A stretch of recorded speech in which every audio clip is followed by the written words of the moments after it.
Surely you've heard the famous phrase spiritual but not religious. We may have talked about it before. You may have said it about yourself. When a person claims to be spiritual but not religious, is there any reason to go to church? What is the church for, anyway? What is it supposed to be and do? Does the church even know? Well, today on Unfolding Wings, the podcast where young adults try to untangle the mess that institutional religions and churches have made for us so that we can unfold our wings and discover what it looks like to have a real and meaningful faith and faith life and whether we should even bother with faith. Where was I? Oh, yes. Today on Unfolding Wings, we'll be talking about the purpose of the church, why we should care, if we should care, and how to find a church that lives out whatever it is we think the church should be. So, welcome back. We have one co host with me today. Welcome back to Kayla. Say hello. Hello. All right. Great to have you as always. And now I've been wrong when I assumed before about our faith upbringing, but I'm pretty sure it's safe to say that we both grew up in a church of some form or another. I know my own parents gave my older brother and me a choice of whether we would continue going after my first communion. We were raised Episcopalian, so we had all those rituals and such. And obviously, at 7 years old, when we were given the choice of whether we should continue going, we both said, nope, we're going to stay home on Sunday mornings. Thank you very much. We've got some Mario to play. And by the way, I was pretty terrible at Mario and Sonic, any of those games where you had to jump and such, because white guys can't jump. It's true. That is a true stereotype. So I don't know if that little disclaimer means anything that we're all approaching this conversation from within in a way, yet also we've had our periods of distance from the church, I'm sure. And there are a bunch of directions we could take this conversation. So don't Mhm. really know if this is a good place to start, but I suppose it's best to say that there's the capital C church that refers to the compilation of Christian churches and denominations, all of them all together. And then there are lowercase c churches that refer to individual churches. And that's important because no church can be perfect and no church can be perfect. Listeners will have to figure out where I put the capital C in that sentence. But in our exploration today, we'll probably say a church and the church interchangeably, which ultimately is poor grammar. Just keep in mind that we're really talking about what we think and dream and hope for the lowercase c church, the individual local churches that we would actually be going to, not the church as, all of the things together. So let's jump right into the title question. What is the church for, and what is a church's purpose? What do you think? I have a lot of thoughts on this, but I'll go off like the first one that instantly comes to mind. I think fellowship is really important. I mean, we I think without fellowship, I mean, even in the Bible, where what is it? Where three are, I'm there. I forget the exact scripture, but Where two I'm or more sure are I'm gathered, yeah.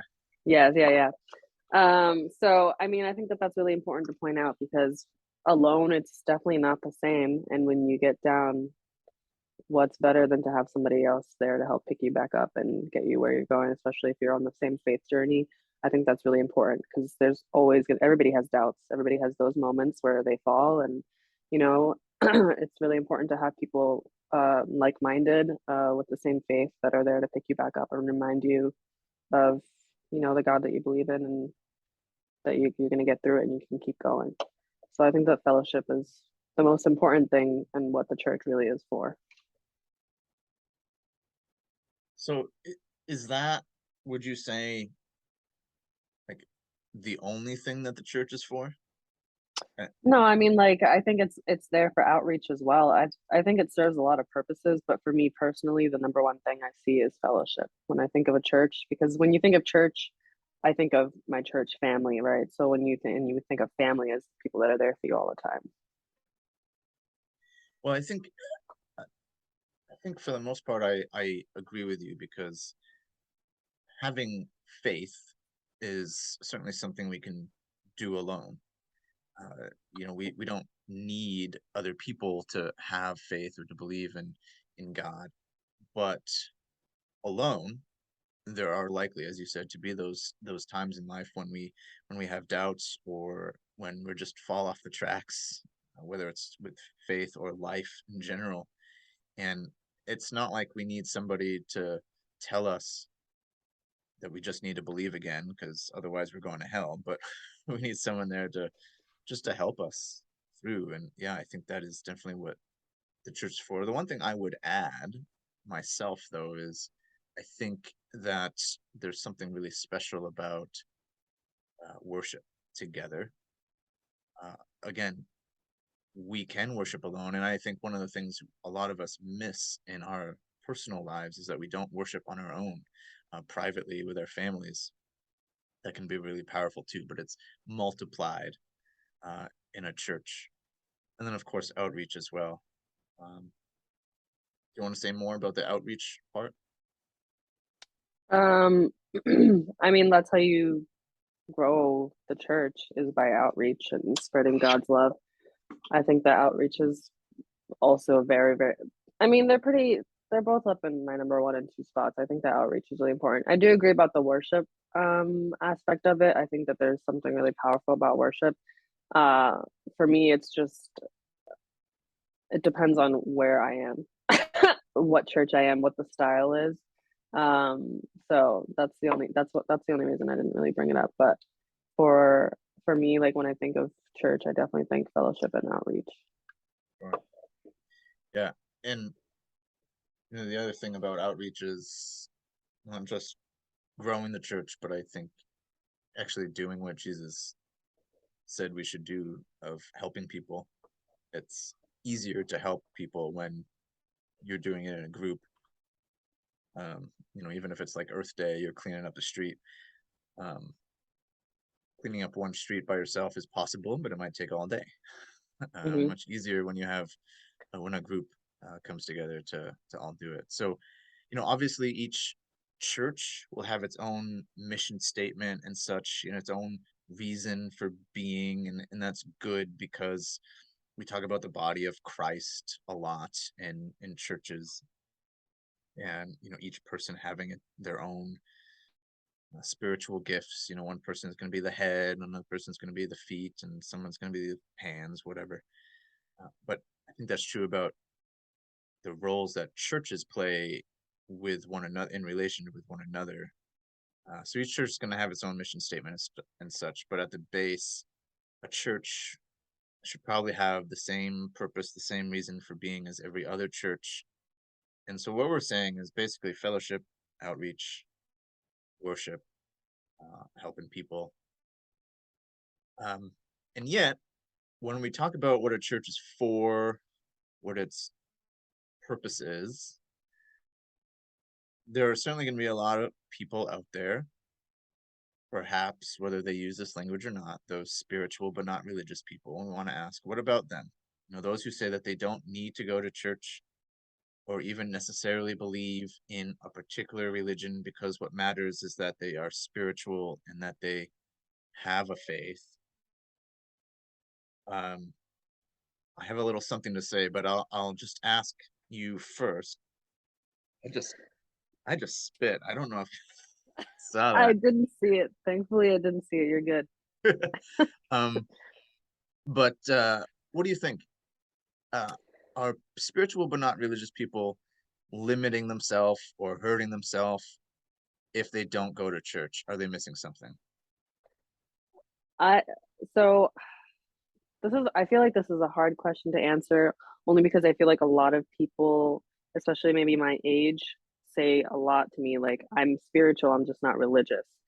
And it's I feel like there's something special about just gathering with people. Um, but I also understand why they don't want to go to church. So I think it's like I don't really know what the word is, but I get where they're coming from, but I'm also like, you're missing out on something that's, I think, important and helps your faith grow as well. But there are a lot of people out there. Like I have a friend, she's in her 50s and she always tells me because I've tried to invite her to church and she's always like, I'm not a very religious person, but I'm very spiritual and I pray every day and and I'm just like, well, that's great. I mean, that's a lot more than a lot of other people are doing, connecting with whoever it is you're connecting to, I guess. Because it's not it's also the same people that are just like, I don't know if I believe in God, but I believe in a higher power. That are the same people that are like, I'm spiritual, I'm not religious. So it's like trying to figure out what it is that they believe in, which I think is important because like it reminds me of that scene. I don't know if you've ever seen the movie The Mummy, or was it The Mummy Returns? It's one of them. And there's a guy there and he starts praying because the mummy comes to life and he has like the necklaces of like every religion. So he starts like saying the Catholic prayer and he's like pulling out like Jewish stuff and like Egyptian stuff and he's praying to like anything that's going to help him in that moment because he's not exactly sure. So I feel like that's really a really good representation of like what I think of when I think of like a spiritual person, and I don't mean it in like a disrespectful way at all. It's just like, when you say that you're spiritual, what exactly does that mean? What are you spiritual about? Is it just because you believe in a higher power and that's what's getting you through it? Like, why? I also think it's a really cool thing because I'm just like, okay, they believe, they're just not what they believe in. So they're just like, at least I believe in something. Yeah, But yeah. I do find it really important to go to church and have a church family. So I don't know. It's hard for me to answer that question because so many people I know refuse to go to church. Yeah.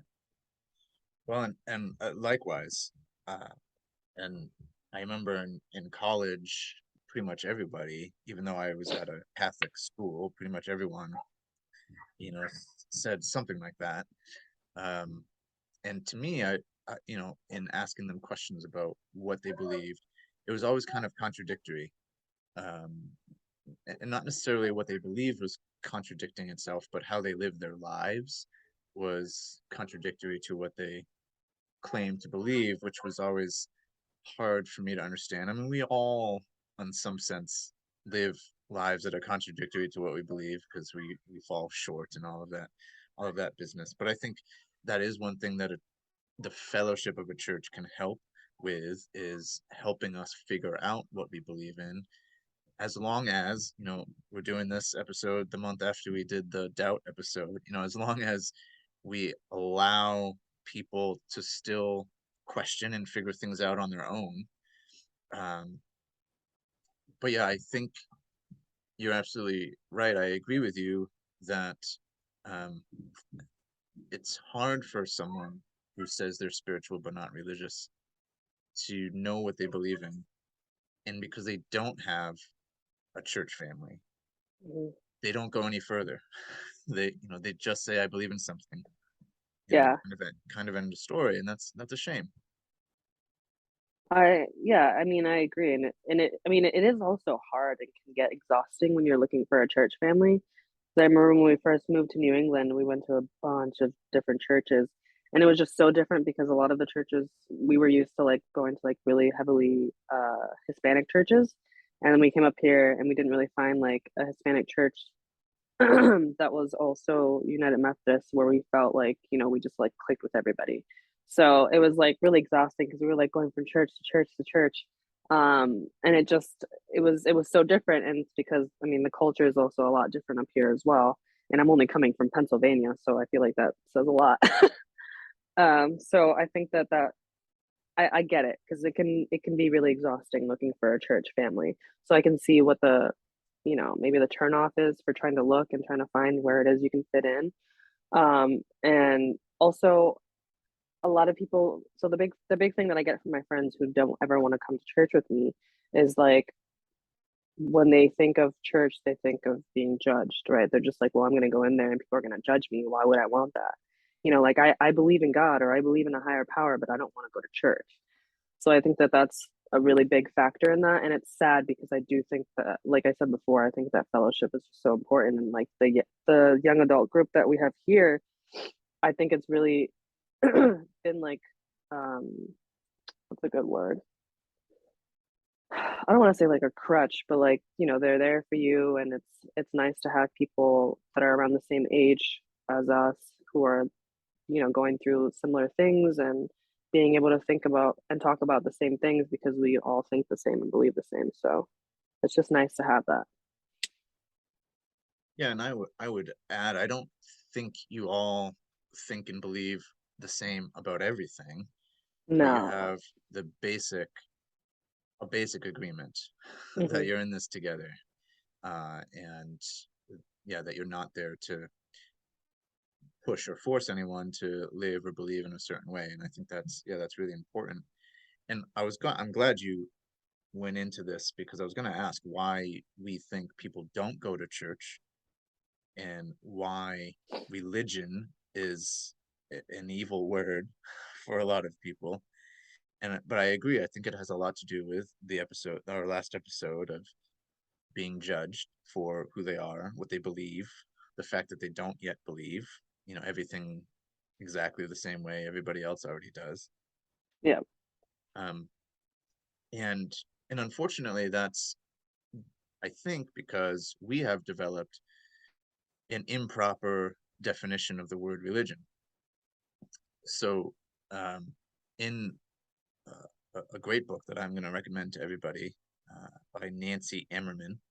She's a sociologist. She wrote a book called Sacred Stories, Spiritual Tribes: Finding Religion in Everyday Life.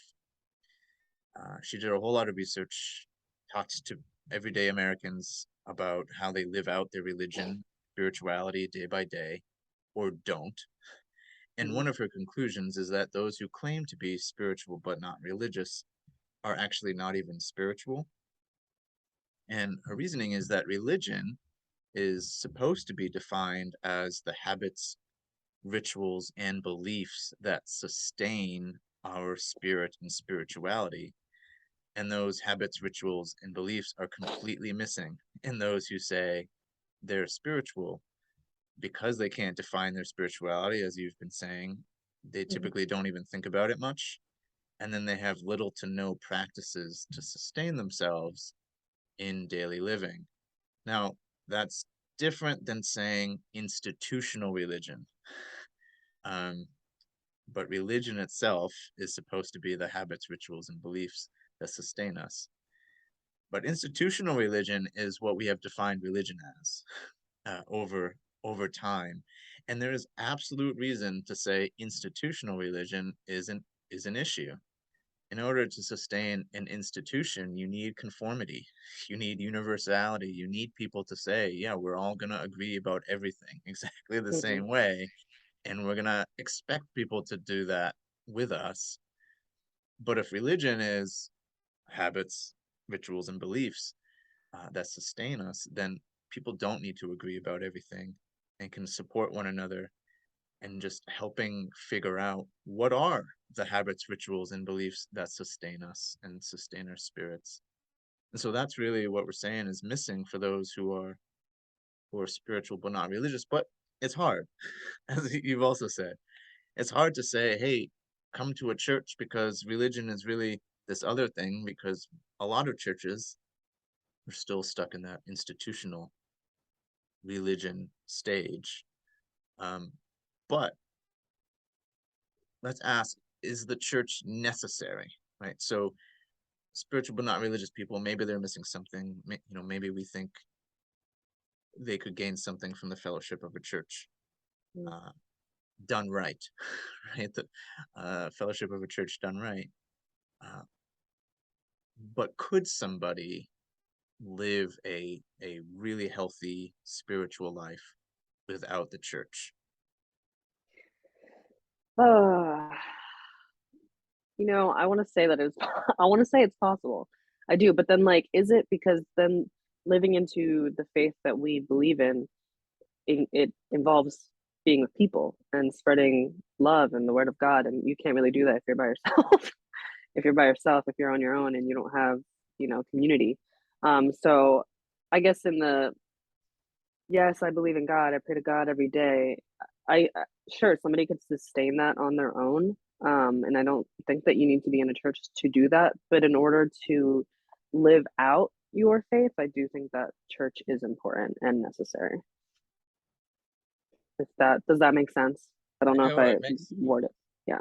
it makes total sense to me. I'm a little surprised, um, but yeah, it makes total sense. I think essentially, what you're saying reminds me of First John, the letter of First John, in which, well, I'll be preaching about it tomorrow, which is probably why I'm thinking of it.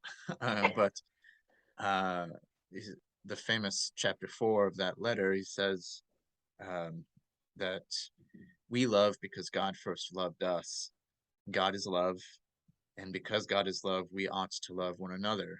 And essentially, if God loves us, then that's how we live with God, is by loving one another. And you can't love one another by yourself. Hmm. You need Right. to have a community. You need to have people around you in order to do that. And if you're not doing that, if you just say I believe in God, and then you go about your life not really with a community to love and help you continue growing in love, then you're missing out on part of who God is, and missing out on all the joy and the peace that knowing God brings. Um, so I agree with you. I, I'm, as I said, I'm a little surprised though that I was partly expecting you to say it is possible to live a healthy spiritual life without church at all. Um, and so I'm not quite sure how to respond because I was totally expecting. You're hoping for the other answer. Yeah, I mean, like I think so. Personally, for me, I went through like a phase in my life where I had just moved to New England. Like I said, we were having trouble finding a church family, and I felt like I was missing something in my life. Like it was like a huge hole was just like digging at me and becoming bigger every day. And I remember my best friend, she was pregnant at the time, and she's like, "Why don't you come live with me for the last month of my pregnancy?" And I was like, "Okay." Like I had a I had a break, and I wasn't starting college, and I was just like, "Let me just save up my money. I'm going to go down there and live with her for a month and help her through the last month of her pregnancy." And while I was there, I remember I was really challenged because we weren't going to church. Um, and I felt like I was really missing something. And this was the first time in my life where I went through and I was like, I'm going to tell myself I'm going to go through and read as much of the Bible as I possibly could. Because I had never done it like, cover to cover. So I went and I did that and I covered so I read so much, studied so much in that month that I was there because all I was doing was dealing with a grumpy lady. For a whole month she was miserable, like, get the baby out of me. So I just remember spending a lot of time with my Bible. And that was something that really shaped me as a person, as a Christian, really, because I was able to kind of develop what my actual beliefs were and not what I was being taught just strictly in the church. Because it's different going to Sunday school and you're going over the same lessons and you're talking about the same things over and over again than going home. And that was the first time in my like adult life, even though I was like 17, that I went home and I was just like, I'm gonna just read the Bible and come up with my own, you know, beliefs that I went through, and I read it myself in context and out of context. So I think that's a really important thing. I'm not saying that you don't need the church for that because you can be in church and do that. And you should be doing that. But that was like the first time for me as a Christian where I took it seriously and I was like, this is something that I need to take into my own hands. And it's something that I need to also build and keep sustained because right now I don't have a church family too. So it was making it even harder to like keep my faith in a way. And I was like a teenager at the time too. So you're going through like a weird phase in your life where you're trying to like figure out what you're doing next. So that was like a really important thing. And I did that all without a church family. So, it's not like it's impossible, but I also think that when you're going through those moments, it's good to like reflect and then, but having a church family, I think is just so important. Yeah, well, in so I mean, you've said everything that I thought I was going to need to say, which is great. So perfect. I will say I've as you were talking, I was thinking of monks, the desert monks. Those who throughout history have gone off completely by themselves, and people have admired them. Uh, but uh, oftentimes, if you read stories about desert monks and those who have gone out to see them and talk to them, oftentimes their advice is go back. Like don't do what I'm doing. Don't follow my example for whatever reason. Um, but even then, even those desert monks, or monks that live in a community, will say that they haven't. It's not like they're escaping the world. It's not that they're trying to be on their own. It's just that they feel called, especially, to be constantly in prayer for the world, which is just a different kind of way of being in community and still kind of getting at Mhm. the same idea. I guess that really the now the question comes down to is, do churches live in such a way as to make this possible for people, for anyone who's listening to this podcast saying to themselves, I'm spiritual but not religious. I have always wondered what the church is for, and perhaps hoping for us to say you don't need to go to church um, in order to unfold their wings and live good, happy, healthy, faithful lives. And they're hearing us say essentially, go to church. It's good for you. Our churches living in such a way as to enable them to fulfill their faith journey? Do churches on the whole get it? um, or on the whole, are they acting more as the institutional religion, trying to maintain survival through conformity and such? Uh, this is such a so when I answer this question, I'm answering it from my my personal view. So I just want to just disclaimer. Don't get mad at me. Disclaimer. Yes. Yeah, just from my own personal experience, I feel like we're missing a lot because it's just so hard, especially now when people are so divided and stuck in their ways because the church is scared of change. There's a lot of change that needs to be done, and people think that if we change, then we're losing God. And I really don't believe that. I think that change is normal and we need that to grow. I mean, we're humans, people evolve, things change. It's not the world's not going to remain the same forever. And it's okay for the church to change their ways in order to, reach out and love people. I think that we're missing something huge within our churches right now because I mean, if you look around, there's so many churches that are dying. There's a lot of people I know that are just like, yeah, I don't go to church anymore. Like it doesn't really do anything for me. And, my church doesn't even do anything in the community anyway. And if they do, it's just to raise money for themselves, which I get that. And it's, they go to church and they're just like, oh, it's just a bunch of people that are just going to judge me and I don't feel welcome there. And the second they really truly learn about who I am as a person, whether I'm like a person of color, I'm queer, whatever the case may be, not everybody is as receptive and loving as a Christian as they should be because we're so stuck in like, well, this is what I believe, this is what the Bible says. It's like I also get that, but like what is like the biggest thing in the Bible that we should really be focusing on? What is God? God is love, and that's something that we're really missing in our churches. And there's so many people, there's so many young people that they're searching for something because you look at people and they're just like, I believe in astrology. I don't believe in God and all this stuff.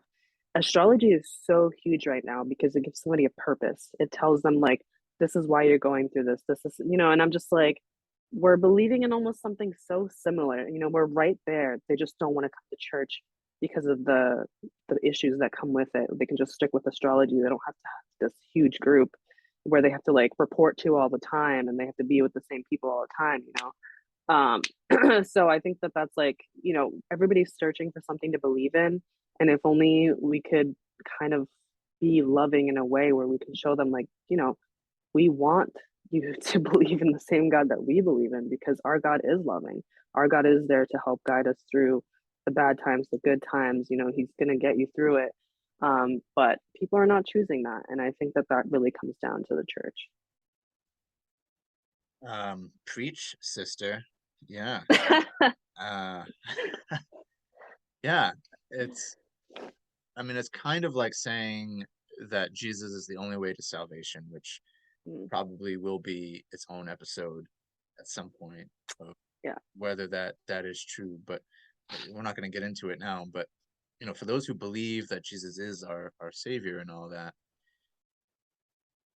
there are two ways to take it. One is he's the only way, and so if you don't believe in Jesus, you're screwed, and and you're going to hell. So we're going to do our best to proselytize you, even if you believe in some other, if you're Jewish or Muslim or something, we're going to still try to proselytize you because you don't believe in Jesus and he's the only way. The other way of taking that is, at the very least, we know that Jesus does help us, right? He is our comfort and our solace and our salvation. And because we have personal experience of that, we want to share it with others. Not going to force it on people, but we want them to know the same things that we know. The that God is love. I'm glad I brought up First John earlier to set that statement up. But um, we just want people to know that. Same thing with the church. We don't necessarily want to require people to go to church, but we know that it's good for us, and we Mhm. want to share that with other people. I think that's the same thing. Um, I, and kind of as along with what you're talking about, sometimes even fellowship, which seems so easy to do, you just gather together, but sometimes churches think of fellowship as a means to grow the church, that Mhm. that's the only reason we're doing fellowship. Let's do fellowship right so that people come. And yes, that's good. You want more people to come, more people to know what we know and what we experience. But ultimately, the reason you have fellowship in the church is just to have fellowship in the church. It's Mhm. a good thing. It's very easy to go from here's who we are and what we want to be to, oh my goodness, we need, we need to raise money, and we need to survive, and we need more people, and we need everyone to agree. It's so easy to flip that switch. Um, but ultimately, we just want people to know that it's good. I, I think of when I was a teenager myself, I was the only one in my family who went to church, and it was always because I was the only one going. It was always a significant battle with myself in the morning, Sunday mornings. Do I go? Do I stay home? But whenever I won the battle with myself, and or I should probably say, whenever God won the battle and got me out of the house, I would always come home, and the first thing my parents would say is, "You seem so happy. You seem like you have more energy." And that's what I want for everybody. Right? I don't want Mhm. people to go to church just because I'm a pastor and I'm concerned about whether or not there are going to be enough people paying pledges so that I can be paid at full-time salary. Right? I mean, there's a part of me that's worried about that, but I don't want to worry about it. I just want people to come and experience the same thing about church um, that I do. And you talked a little bit about this, but how do we change a church so that it can remember its purpose, and not get deformed into other things? What do we do to change things? Um, Honestly, this is I struggle with this question. I know we've had this question come up before, and my answer is like, I don't know, because it's really hard. It's really hard, and that's why a lot of churches are struggling because we're like, what? How do we get people back into church? How do we get people to want to come? How do we get people to want to be with us? And it's such a hard question to answer. And uh, just speaking for myself and the experiences that I've had, sometimes people just need to be quiet and not always say what's on their mind, just because of your background and what you believe, because I think that we can all come to worship and love each other without having to open our mouths and attack each other, because I think that that's like a really big problem right now, and a really big issue that young adults have with going to church, or even teenagers. um we don't want to go because a lot of people a lot of people in this younger generation, they're so much more open-minded, right? There's a lot of people that are just like, why do we have to keep believing what our parents believe? Why does it have to be like this strict thing where it's just like, this is the only way that you can be saved. This is the only way that you can be a Christian and do it right, you know? And I feel like people get so lost in all these like regulations that they're just like, oh, you messed up on that one, like you're definitely not a Christian. You're not doing it right. And instead of people attacking people, because and I love when there's some Christians that they like to open their mouth and they're just like, well, I'm doing it, from love, from a loving, as another loving Christian, I'm telling you this, you are not living the right way, and that one really gets right under my skin, and I'm just like turned off completely. I don't want to deal with this person ever again, because I'm just like, is it like, are you coming from a loving way, or is it the high horse that you're on right now? Are you really doing it from a loving way when you barely said two words to me? Because all of a sudden you know this thing about me, and now you want to open your mouth, but you could have asked me like a couple weeks ago, like, how are you? Like, do you need anything? Like, it's never that. It's always attack. And I think that that's the really big turnoff that a lot of people are experiencing within the church, and that's why people aren't going. So, maybe just be more open minded and be kind. Just be kind. Like, if you don't have anything nice to say, it's like the most basic thing. Children say it all the time. Well, my mom says if I don't have anything nice to say, then don't say anything at all. You can carry that all the way to your grave. I believe that we should carry that all the way. You don't have anything nice to say, just keep your mouth shut. And I struggle with that too. Nobody's perfect, but it's just like there's so many people that they just like, well, I'm living this holy life and I have to correct your sinful ways. And it's just like, but do you? Why can't you just love me? And maybe through that love, I can find my redemption if I need it. You know. Yeah. I wasn't planning on bringing this up, but it reminds me of the Brothers Karamazov, which I've probably brought up before. I love that book so much. And I'm sure most people haven't read it because it's, I don't know, 700 pages. Very But long book. yeah, but Alyosha Karamazov, that's essentially his role in the book, is just not to ever say anything mean about anybody and just love people and just be present.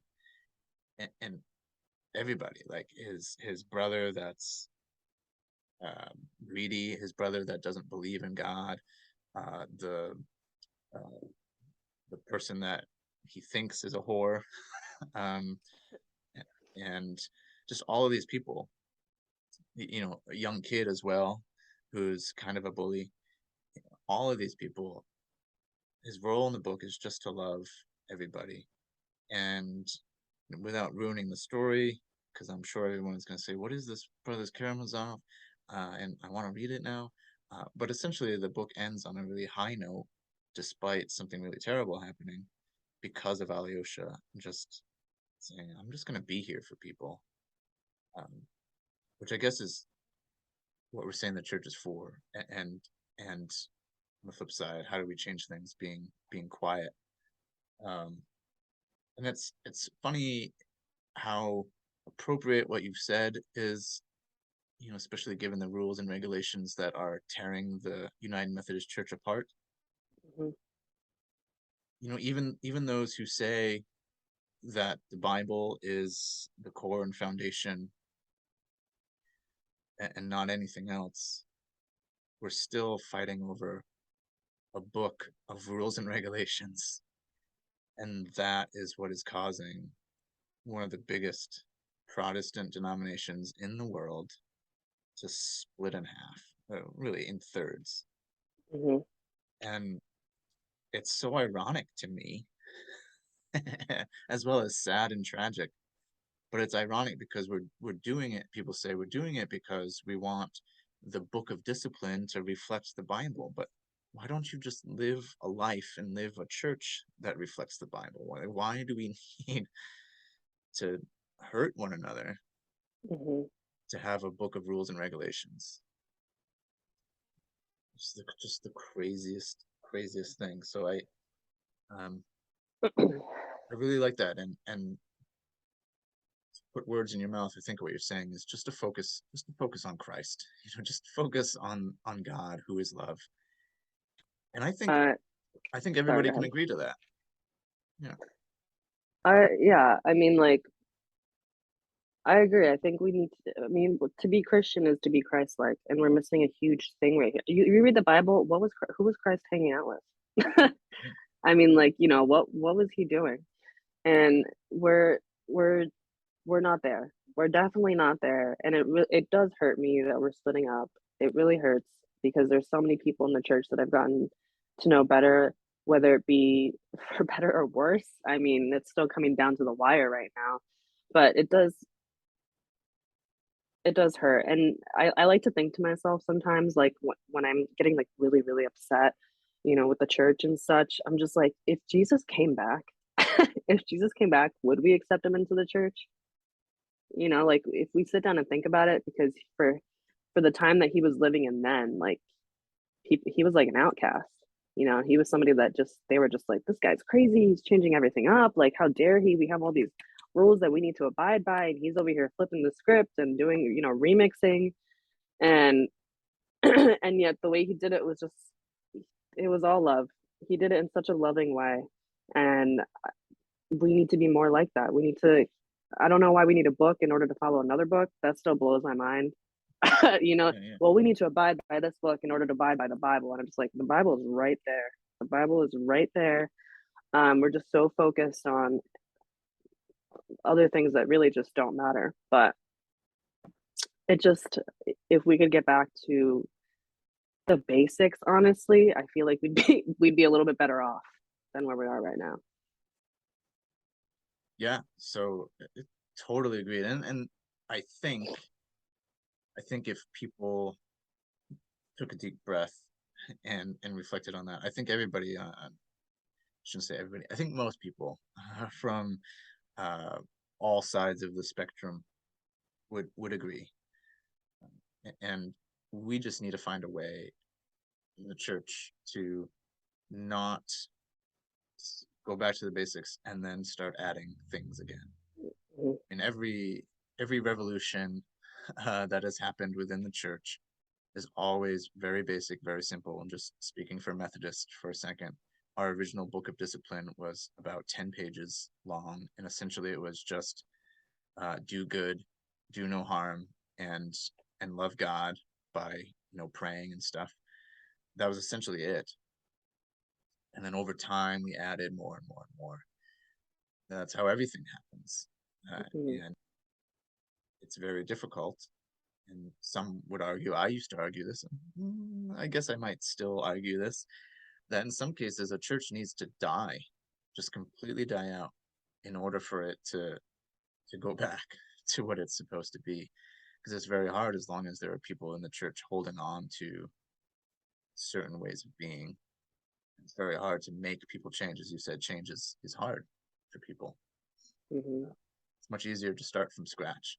I'm not saying that our church or any other church should actively kill themselves off, but sometimes, like, just logically, it seems like that would be easiest. But either way, there is something we can do. We can model the change that we want the church to be, model what we think uh, we Christians should be, so that we can be the change. As who was it? Gandhi. I think I mentioned that before too. That right, to be the change that we want to see in the world, and change Mhm, that to be the change we want to see in the church, and make it be something that people outside the church would want to join. Yeah. uh, Any final yeah. thoughts? Yeah, I just want to say, so something I think that really reminded me of this was like, if you look at our Yabs group, what I really love about our Yabs group, for anybody that's listening doesn't even know who we are, I think it's very So unique anybody in the, who's listening and doesn't know yeah, who we are, let's first say YABS is the Young Adult Bible Study. yes, yes, sorry, the Young Adult Bible Study group. I think it's very unique in the way that, it's a very small group. We're all very committed to each other, which is really nice. And we're always there for each other, and I love that. But also, like, a third of the group doesn't really identify as a Christian. And I think that that's a really unique aspect of it, because you can see that, like, it doesn't have to be this whole thing about forcing each other's beliefs down each other's throats. we have people in our group who come because they like to be with our group and they think that the God that we love is just love. And I think that that's really cool. So I just think that, the way that we can approach things is definitely through love. And you can reach out to people who aren't even of faith and have them come. So, Yeah, absolutely. So we can be the change, and I think too, I would add, for those who are either currently in the church and frustrated and wondering whether they can continue being in the church, or those who really want some type of community of faith but are worried about being judged, or worried that the church is off its rocker and not focusing on the right things. I would encourage us all to still participate and patiently and lovingly model and fight for um, the type of church that we want and that we think it should be. And hopefully, we're onto something here, that a church should be a place of fellowship and worship and outreach and supporting one another, and yeah. not a church that is of fellowship, worship, and outreach just for the sake of the church's coffers, but for the sake of each individual's faith life. So I don't know, this was one of my most fun um, episodes. Uh, I hope that everyone listening will spread the word so that our podcast can help millions of young adults who might be struggling to find a place to authentically explore their faith life. Next time, it will be right before Christmas. So we are going to talk about the history of holidays, Christmas in particular, and what that history means for how we celebrate the holidays, and whether we should celebrate the holidays, as many people would ask.